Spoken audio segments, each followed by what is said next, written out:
Menyambung lagi kembali kuliah maghrib kita dengan menggunakan kitab Anak Kunci Syurga. Tajuk pengajian kita pada malam ini ialah berkaitan dengan syarat diwajibkan solat. Syarat diwajibkan mengerjakan solat. Muka surat 67 kitab Anak Kunci Syurga. Dia kata hanya sahnya wajib sembahyang 5 waktu itu ke atas tiap-tiap orang Islam yang berakal. Tajuk pengajian kita pada malam ini syarat diwajibkan solat 5 waktu. Jadi solat 5 waktu ni diwajibkan kepada siapa dia? Yang pertama dia kata solat ini diwajibkan ke atas orang Islam. Bila sebut kata orang Islam, tak kira sama ada orang Islam itu lelaki ataupun perempuan. Satu. Syarat yang kedua, orang Islam yang berakal. Maknanya apa? Maknanya orang Islam yang bukan gila. Kalau orang Islam yang gila, tidak diwajibkan dia solat. Walaupun ada pun di kalangan orang gila yang solat, tapi solat dia tidak diterima oleh Allah Ta'ala. Sebab apa? Sebab dia bukan termasuk dalam golongan orang yang ditaklifkan dengan hukuman. Maknanya dia solat-solat macam budak kecil lah. Macam budak kecil yang tidak cukup umur. Bila dia solat, mana solat dia tidak ada apa-apa. Cuma diminta supaya anak-anak yang kecil ini mengerjakan solat untuk membiasakan diri dia apabila dia dewasa nanti. Yang ketiga syarat diwajibkan solat ini adalah orang yang balik. Orang yang cukup umur. Hak tadi berakal. Berakal ni maksudnya tidak gila. Syarat yang ketiga diwajibkan mengerjakan solat 5 waktu ini kepada orang yang cukup umur. Jadi hari ini Tuan Zahir, ramai di kalangan orang kita yang sudah dewasa yang tidak mengerjakan solat. Sama ada lelaki ataupun perempuan. Ramai hari ini, ramai. Ramai, boleh dikatakan cuba cek.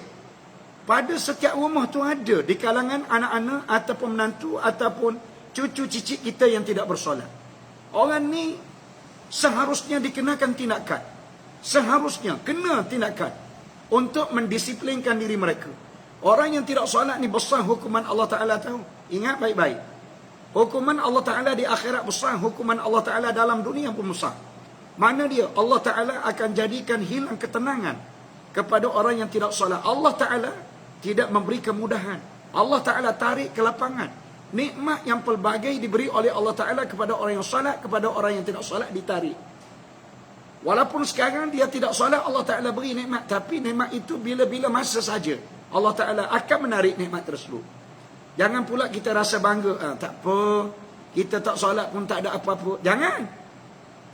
Ingat baik-baik. Sebentar saja lagi Allah Ta'ala akan tarik.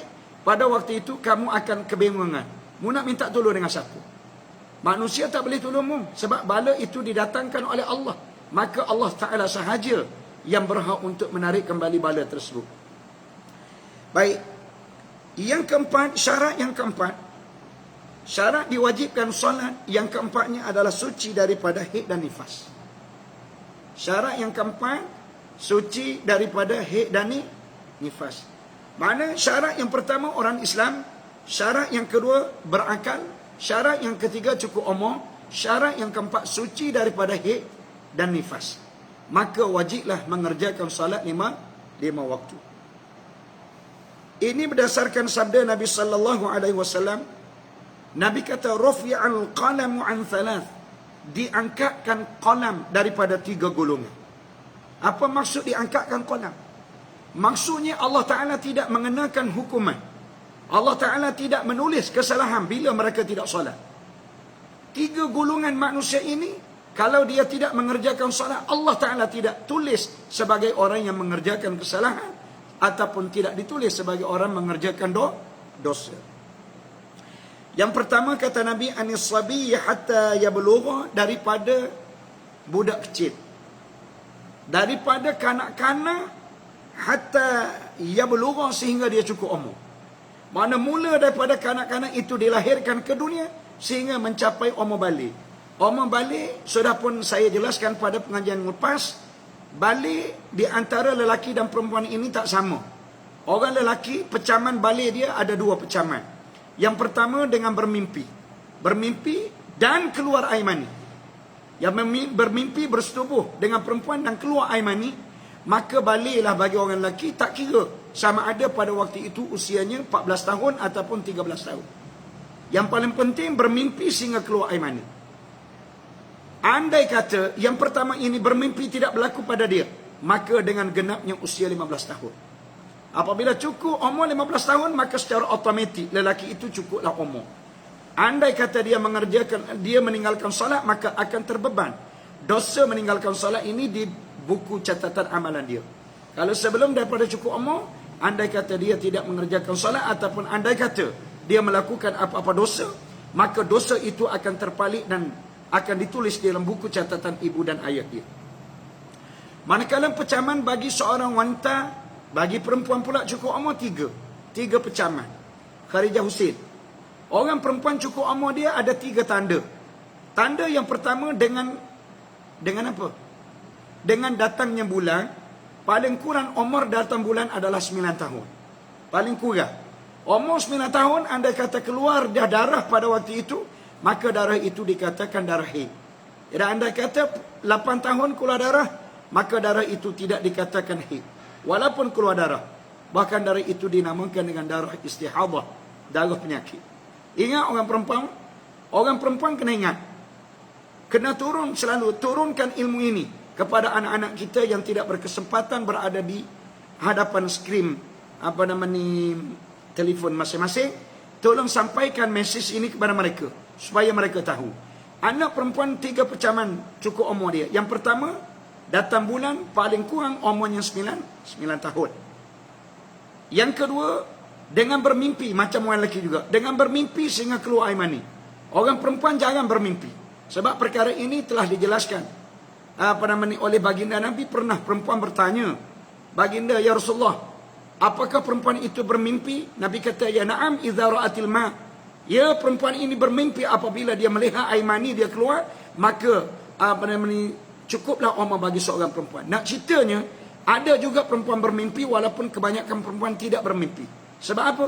Sebab perempuan dia ada plan alternatif dia, iaitu setiap bulan dia keluar darah haid. Jadi tidak ada masa untuk bermimpi. Bagi orang lelaki saja khijah mimpi ini kebanyakan berlaku pada orang lelaki. Baik, yang ketiga, pecaman orang perempuan cukup umur apabila genap usia 15 tahun. Tengoklah salah satu daripada 3 pecaman ini, mana satu yang cepat. Sama ada keluar darah haid dulu cepat, ataupun bermimpi dulu cepat, ataupun genap usianya 15 tahun. Ini merupakan tanda-tanda genapnya usia bagi seorang lelaki dan juga genapnya usia bagi seorang perempuan. Baik. Yang kedua, terangkatnya qalam, maksudnya Allah Ta'ala tidak menulis kesalahan dia, iaitu wa anin naimi hatta yastayqiza, daripada orang yang tidur sehingga dia terjaga daripada tidur. Jadi sebab itulah Mahdi, anda kata anda tidur. Sekarang ni anda tidur, kata mengantuk sangat. Lepas daripada solat maghrib, sekarang jam 8, anda terus tertidur. Bangun-bangun esok pukul 8 pagi. Maknanya berapa waktu anda telah tertinggal? 2 waktu. Iaitu maghrib dan juga waktu isyak dan juga waktu subuh. Diberi excuse, diberi kemaafan oleh Allah Ta'ala. Walaupun hukum asalnya meninggalkan solat ni hukum dia haram, berdosa. Tetapi oleh kerana tertinggalnya 2 waktu itu bukan disengajakan oleh kita, tetapi oleh kerana kita tertidur, kita ditidurkan oleh Allah Ta'ala, maka diberi excuse, diberi kemaafan. Berdasarkan hadis ini yang mengatakan wa anin naimi, daripada orang yang tidur, hatta yastayqiza, sehingga dia terjaga daripada tidur. Yang ketiga, wa anil majnun hatta yabra'a.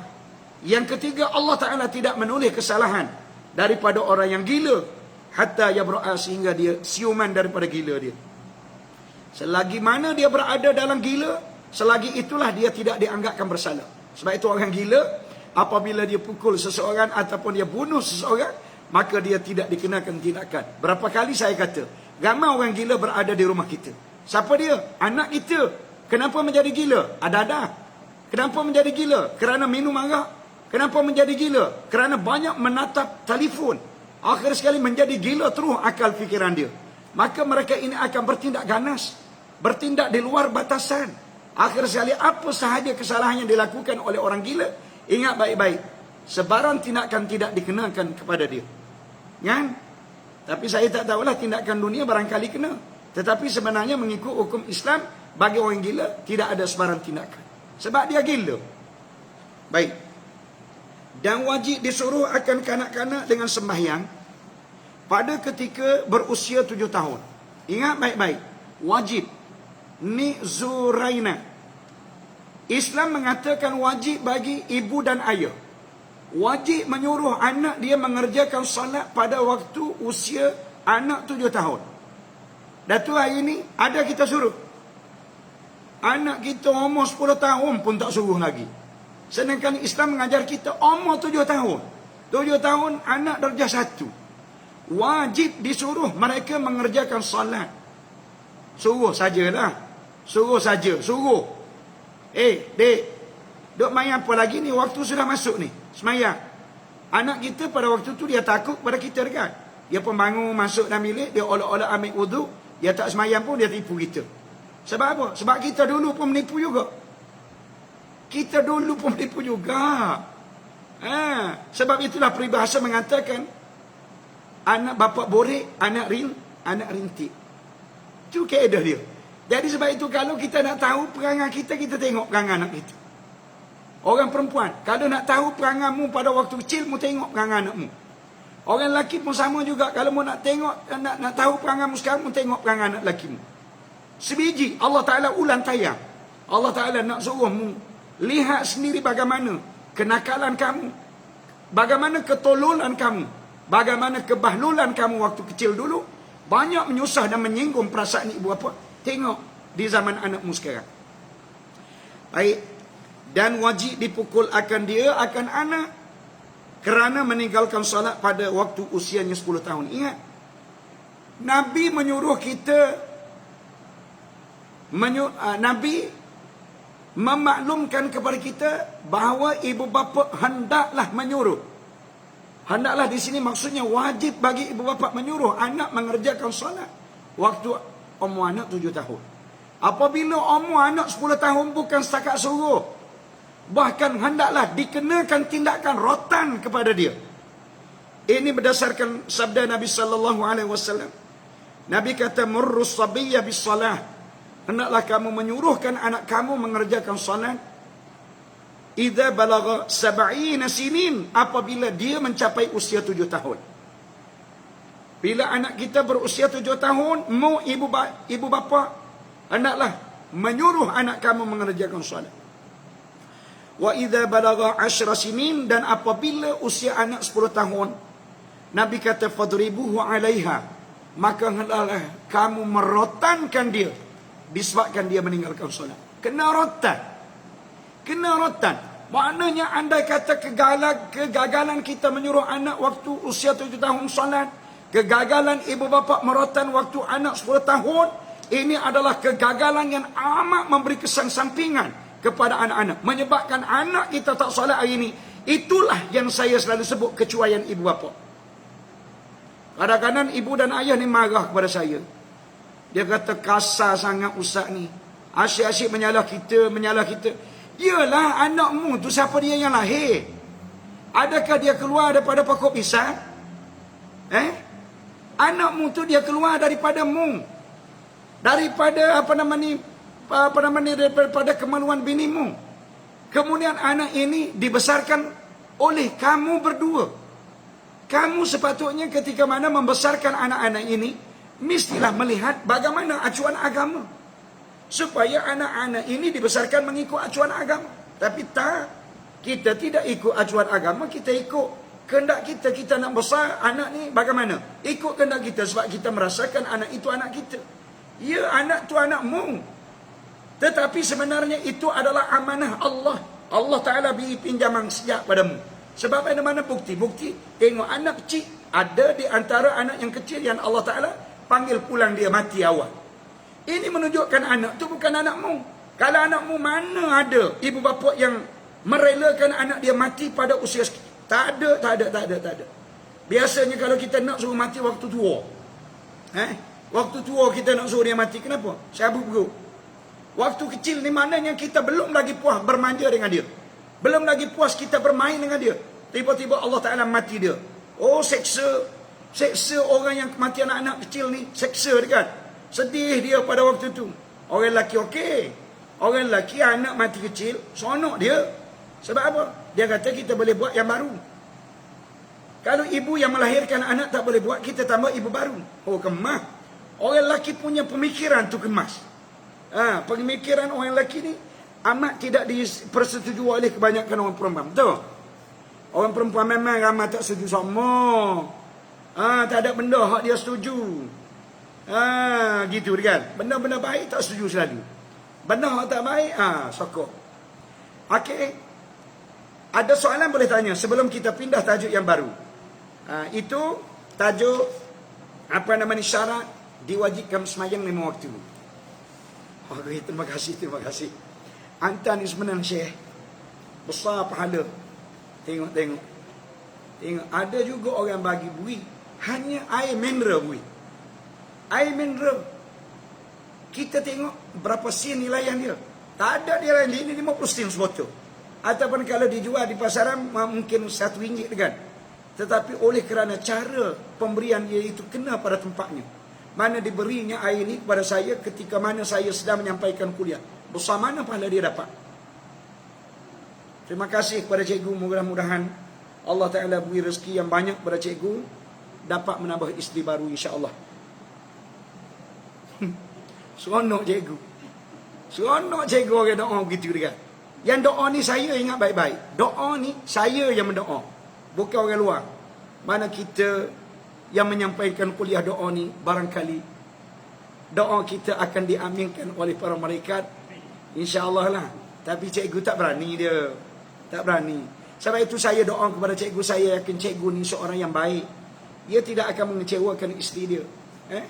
Dia dah cakap dah, selagi mana isteri dia tak mati, maka selagi itulah kesetiaan dia dengan isteri ni. Dia kata setakat ini. Esok tak tahulah, dia kata. Baik, tak ada soalan Bila tak ada soalan, kita boleh pindah kepada tajuk yang baru. Tajuk yang baru kita ialah syarat-syarat sah sembahyang. Tadi syarat wajib sembahyang. Solat sunat 4 rakaat. Nak tengok macam mana? Nak tengok soalan dia cepat sangat dia pergi. Dia tarik bawah.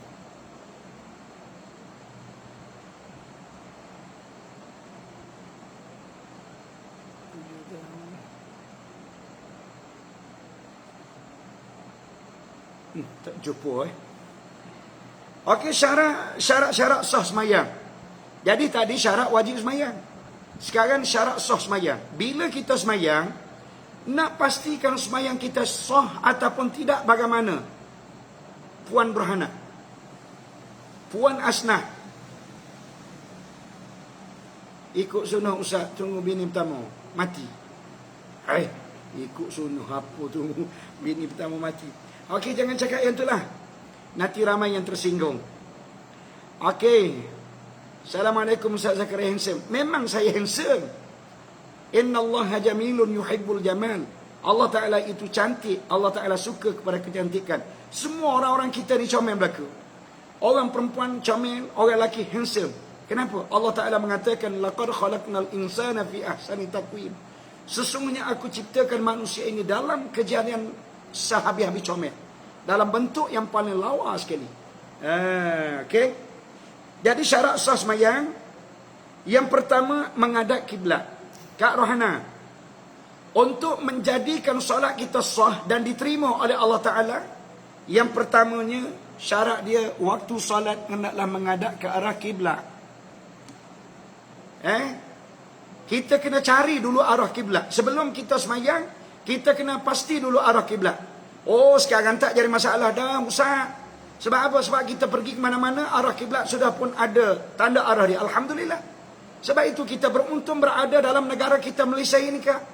Kenapa? Sebab di merata tempat, sama ada di stesen bas, di stesen minyak, di mana-mana tempat, termasuklah hotel sekalipun, ada arah kiblat. Untuk apa dia? Untuk memudahkan kita bersolat. Tapi cuba kita pergi ke negara orang kafir. Kalau kita pergi ke negara orang kafir macam mana? Solat tetap juga mesti dilakukan walaupun kita berada di negara orang kafir. Ya, kita nak ada ke arah kiblat ni. Nak ada ke arah kiblat macam mana? Sebab itulah orang yang selalu mengembara, orang yang selalu bermusafir, orang yang selalu melancong, dia kena beli kompas. Dia kena beli kompas sebagai persediaan untuk membolehkan dia mengerjakan solat. Kenapa? Kerana syarat menghadap kiblat ini adalah syarat yang pertama untuk menjadikan solat itu sah dan diterima oleh Allah Subhanahu wa taala. Ini berdasarkan firman Allah, "Fawalli wajhaka syatral Masjidil Haram," maka hendaklah kamu menghadapkan muka kamu ke arah Masjidil Haram. Cerita dia ni sebelum ini, sewaktu Nabi berhijrah ke Madinatul Munawwarah, Nabi mengubah arah kiblat ke arah Baitul Maqdis. Sedangkan sebelum itu, waktu Nabi berada di Mekah, Nabi mengarah ke arah Baitullahil Haram. 13 tahun Nabi berada di Mekah, kemudian Nabi berhijrah ke Madinah 10 tahun. Waktu Nabi mula-mula sampai ke Madinah, kami menghadapkan muka dia ke arah Baitul Maqdis. Kenapa? Kata para alim ulama, kerana Nabi nak ambil hati orang yang berada di Madinatul Munawwarah. Pada waktu itu kebanyakan orang Yahudi. Orang Yahudi ni, kiblat dia adalah Baitul Maqdis. Jadi Nabi ni terpaksa menghadapkan muka dia ke arah Baitul Maqdis. Kenapa? Nak ambil hati orang-orang Yahudi berada di Madinah ni supaya menerima Islam ni. Dalam keadaan Nabi tak rela pun. Nabi tak rela, selalu Nabi menghadapkan muka dia ke langit. Nabi mendongakkan muka dia ke langit, mengharapkan Allah Ta'ala menukar kiblat daripada Baitul Maqdis kepada Baitullahil Haram. Kata ulama, 17 bulan Nabi terpaksa menghadapkan muka dia ke arah Baitul Maqdis. Akhirnya Allah Ta'ala menurunkan wahyu, memerintah dan mengarahkan Nabi supaya menghadapkan mukanya ke arah Baitullahil Haram, iaitu qad nara taqalluba wajhika fis sama'. Hei Muhammad, Allah Ta'ala kata, aku telah melihat kamu menongok mata kamu ke langit. Kamu mengharapkan supaya ditukarkan kiblat daripada Baitul Maqdis kepada Baitullahil Haram. Oleh itu, fawalli wajhaka syatral Masjidil Haram. Hari ni, Muhammad, tolong kamu, palingkan muka kamu ke arah Baitullahil Haram. Sonok Nabi. Setelah mendapat arahan, mendapat perintah dan wahyu daripada Allah Ta'ala yang mengarahkan Nabi menghadapkan muka dia ke arah Baitullahil Haram, maka seronoklah. Kenapa? Itu kehendak Nabi yang asalnya. Gitu. Baik, yang kedua, syarat yang kedua, iaitu menutup aurat. Menutup aurat. Menutup aurat ni kata dia, dan aurat bagi lelaki adalah barang yang antara pusat dan lutut. Aurat orang lelaki sama ada di dalam semayang ataupun di luar semayang, antara pusat dan lutut. Sebab itu orang lelaki kalau dia semayang tak pakai baju pun tak apa. Orang lelaki kalau dia semayang dalam keadaan tak pakai baju pun tak apa. Kenapa? Sebab aurat dia antara pusat dan lutut. Tapi comel kata Muhammad Syukri, orang lelaki semayang ni dia nak sembah Allah Ta'ala, dalam keadaan dia buat lebih kurang je. Sedangkan Allah Ta'ala ni, Allah Rabbul Khaliq, Tuhan pencipta, yang memberi segala-galanya kepada kita.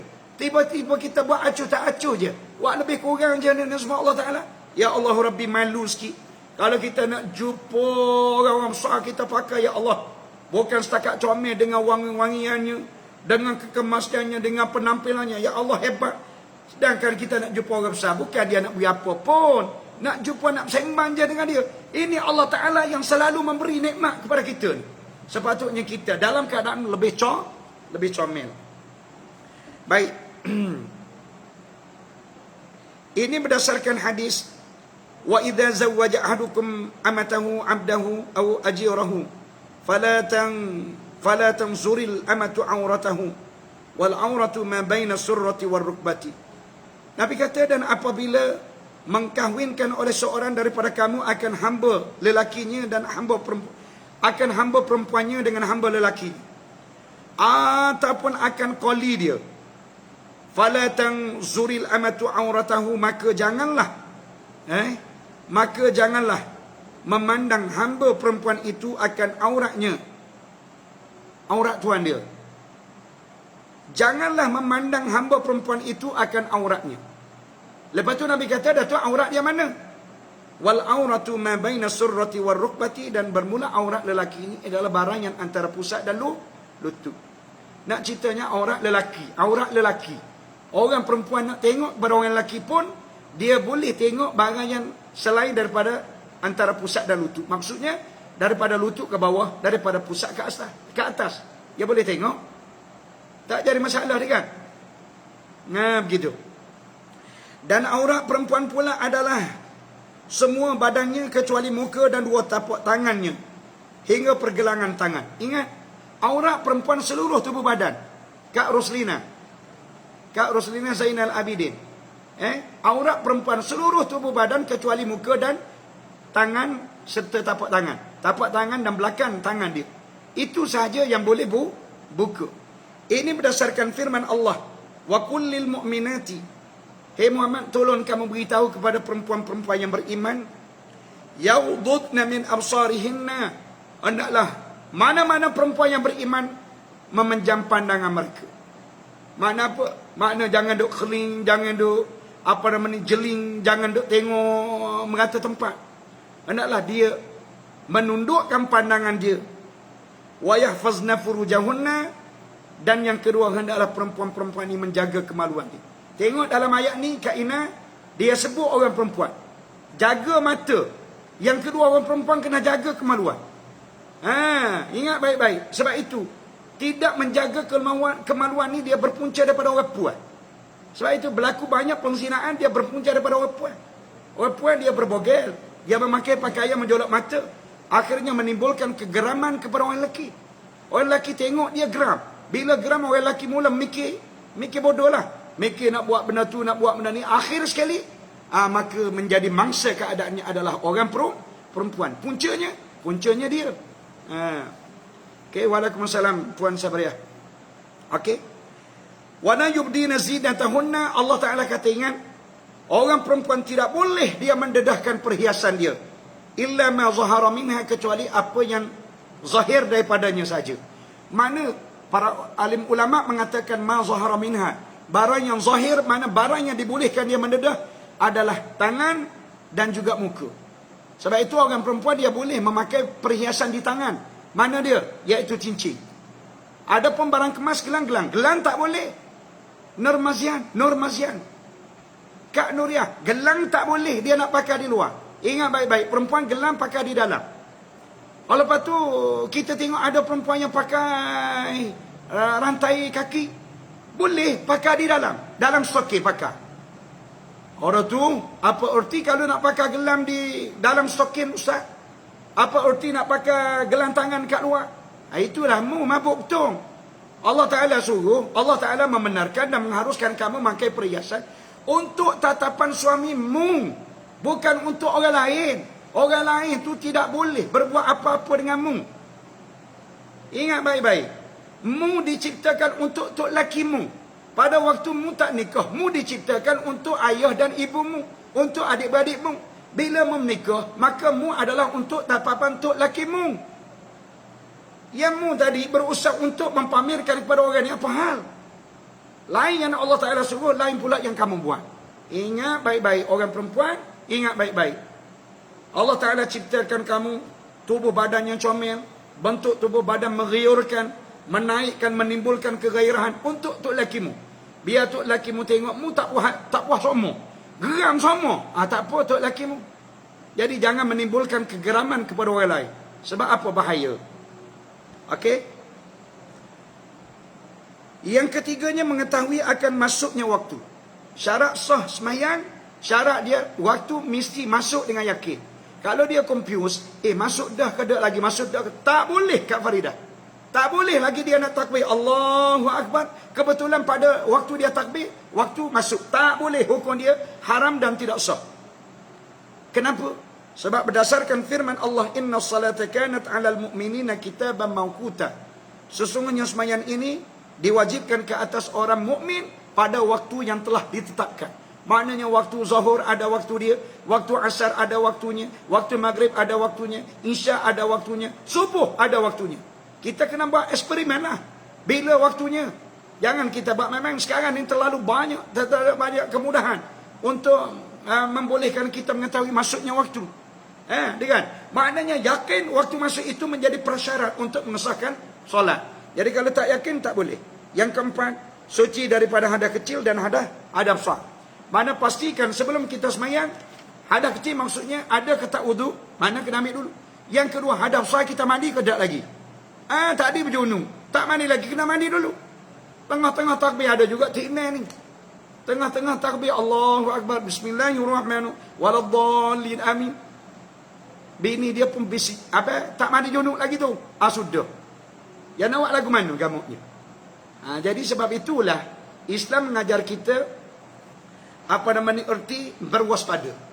Mana berhati-hati sebelum kita masuk kepada ibadah, mana kita kena buat pemerhatian, penyelidikan, kemudian kita kena perhati elok-elok supaya jangan sekali-kali berlaku sesuatu perkara dengan gopoh-gapoh. Gopoh-gapoh ni memang bahaya. Orang perempuan begitu juga, masuk-masuk semayang dalam keadaan gopoh-gapoh, puan sabaria. Takbir Allahu Akbar, tengok gambuk 4 orang keluar. Sah ke tidak semayang dia? Jawab dia tidak sah. Kenapa? Gopoh-gapoh. Tengok mana-mana masjid, di bahagian tempat solat perempuan diletakkan cermin. Untuk apa? Untuk membolehkan perempuan tadi tengok muka dia, takut-takut ada bahagian rambut yang terbuka. Tengok, prihatinnya kita sekarang jaga supaya seboleh-bolehnya orang kita ni tidak mengerjakan solat dalam keadaan tidak sah solat dia. Nabi SAW bersabda, miftahus solat at-tuhur. Kunci kepada sembahyang ni adalah kebersihan. Kunci kepada solat adalah kebersihan. Yang kelima, suci daripada najis. Syarat sah sembahyang Kak Faridah, suci daripada najis, sama ada pada badan ataupun pada pakaian ataupun pada tempat. Jadi sebab itu bila kita nak sembahyang, kita kenal pasti najis tidak ada pada 3 tempat itu. Mana dia? Yang pertama pada tubuh badan kita, yang kedua pada pakaian kita, yang ketiga pada tempat yang kita nak letak tangan kita, yang kita nak letak kepala lutut kita, yang kita nak letak dahi kita. Adapun kalau kita sembahyang bawah perut kita ni, bawah perut kita tu ada tai ayam. Boleh tak kita sembahyang? Boleh. Sebab apa? Sebab bawah perut tu dia tak kena perut kita. Yang tak bolehnya tempat-tempat kita meletakkan tangan kita, tempat yang kita meletakkan dahi kita, tempat kita meletakkan kepala lutut kita, dan tempat kita meletakkan kaki kita. Tempat itu sahaja yang memastikan dalam keadaan bersih daripada sebaran najis.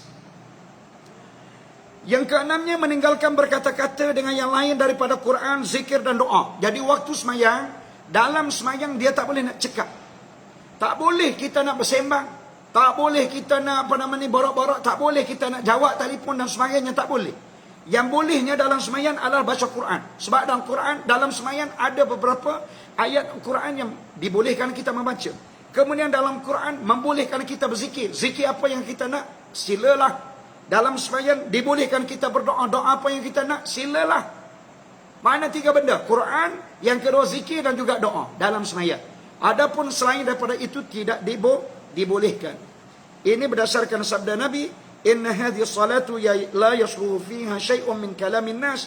Sesungguhnya sembahyang ini tidak patut, la yasluhu fiha, tidak patut di dalam sembahyang ini syai'un min kalamin nas, sesuatu daripada cakapan manusia. Yang ketujuh, mengetahui kelakuan sembahyang. Yang ni yang paling banyak Muhammad Rusdi, paling banyak kesalahan yang dilakukan oleh orang kita, Kak Nomi, iaitu tidak mengetahui kelakuan sembahyang. Muhammad Hashim, ramai di kalangan orang kita yang sembahyang tapi mereka tidak mengetahui kelakuan sembahyang.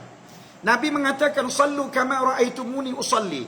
Sembahyanglah kamu seperti mana kamu lihat aku sembahyang. Makna bagaimana kita nak lihat Nabi? Sebab Nabi sudah tidak ada. Kita kena belajar dengan alim ulama, kita kena belajar dengan ustaz-ustaz. Hari ni ramai orang kita tak belajar. Kawan Nasir, hari ni tak ada. Orang kita tak belajar. Orang kita solat ni berdasarkan kepada ramalan dia, ataupun dia solat berdasarkan kepada apa yang dia tengok. Apa yang dia tengok barangkali besar kemungkinan tak betul. Kalau betul pun dia tak tahu. Kenapa yang buat begini? Kenapa buat begini? Kenapa? Dia tak tahu. Jadi oleh demikian, kakak-kakakku, sidang penonton yang ku kasih sekalian, hendaklah kita belajar tentang kelakuan sembahyang, dengan bahawa mengetahui ia akan segala fardu dan juga sunat. Dalam sembahyang, apa dekat Faridah, ada fardu, maknanya ada rukun, adanya sunat. Dalam sembahyang, mula daripada kita takbir Allahu Akbar, sehinggalah kita bagi salam Assalamualaikum, dalam tu ada yang rukun, ada yang sunat. Sebagai contoh, mana rukun? Okey, saya tanya, rukun. Mana rukun? Rukun. Sebagai contoh, Bismillahirrahmanirrahim. Alhamdulillahi Rabbil Alamin. Ar-Rahmanirrahim. Maliki Yawmiddin. Iyaka na'budu wa iyaka nasta'in. Ihdinas siratal mustaqim. Siratal ladzina an'amta 'alaihim ghairil maghdubi 'alaihim waladdallin. Amin. Mana rukun? Mana sunat?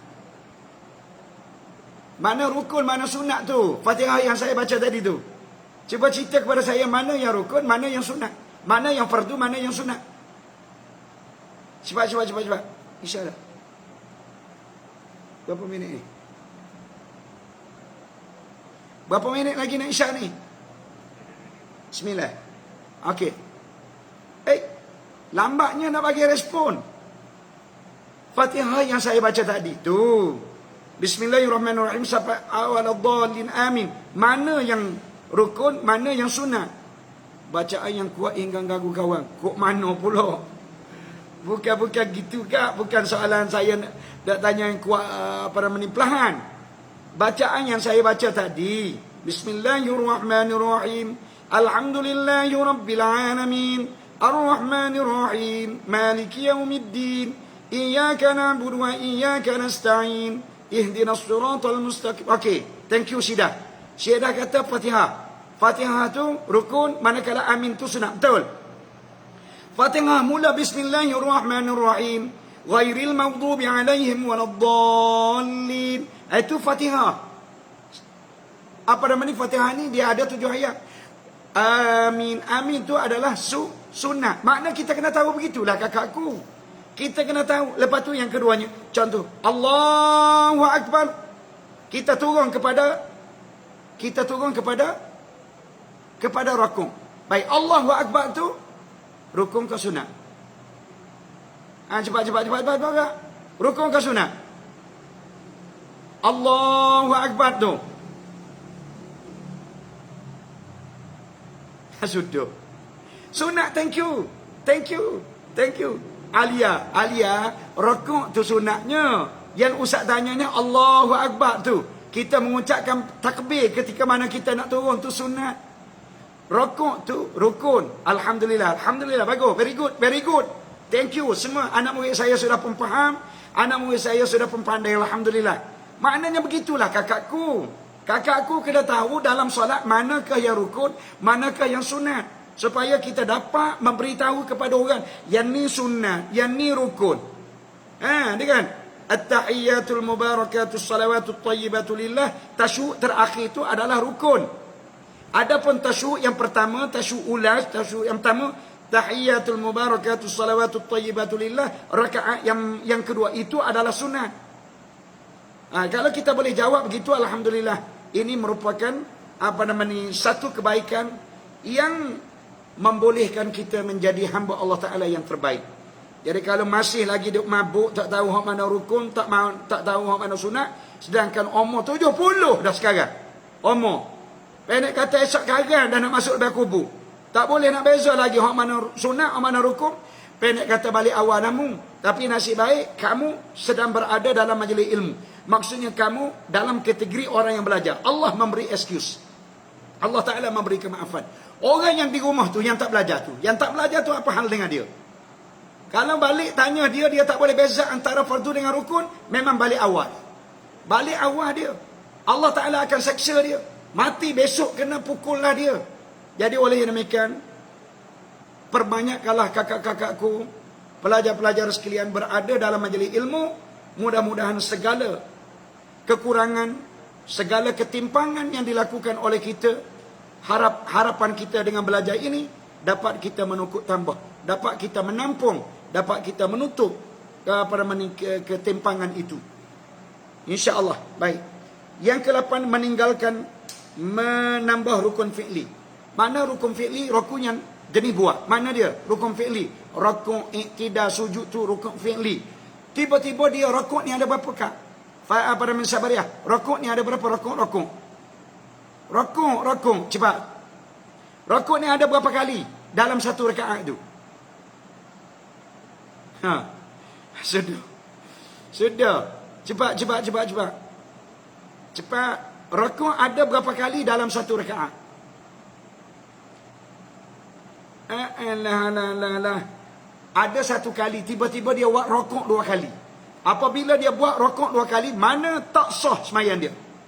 Yes, thank you, Rasidah. Rukuk ada 1 kali. Mana tiba-tiba dia menjadikan 2 kali rukuk, maka batal sembahyang dia. Kenapa? Sebab dia telah menambah rukun fi'li. Dan yang ke-9-nya meninggalkan akan yang membatalkan puasa. Mana-mana perkara yang boleh membatalkan puasa, hendaklah ditinggalkan dalam solat. Contoh apa? Makan. Boleh waktu kita puasa? Tak boleh. Maka dalam sembahyang boleh kita makan? Tak boleh. Jadi sekadar itu dulu yang dapat saya sampaikan dalam kuliah kita pada malam ini. InsyaAllah Allah Ta'ala akan memberi kebaikan yang banyak kepada kita. Bismillahirrahmanirrahim. Alhamdulillahirabbil alamin wassalatu wassalamu ala Rasulillah wa ala alihi